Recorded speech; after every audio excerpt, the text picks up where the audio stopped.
As you can see in the window detail viewport there, as promised, the dimensions have now been made annotative and they look the same as the dimensions in the other viewports. However, the problem there is that window isn't really central, so what I'm going to do here now is I'm going to double click inside the viewport.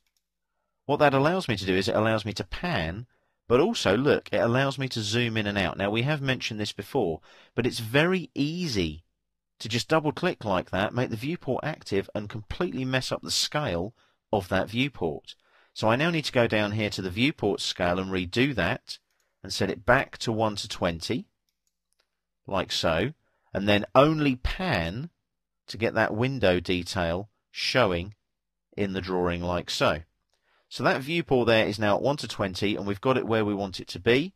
You'll notice that certain layers have been frozen in the viewport as well to allow us to distinguish the window and the dimensions. But what we need to do is we need to lock our viewport scales.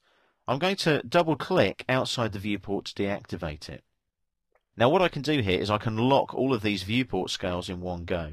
I'm just going to zoom out slightly and pan so I can see all 4 viewports, and with them inactive, not active, they have to be inactive, I select 1, 2, 3, 4 viewports. Now we have covered this before, but I'm stressing this now that viewport scaling locking is important. That way you do not lose your details like I've just shown you in the window detail viewport. I then right click, display locked, and say yes on the shortcut menu there. So display locked and yes.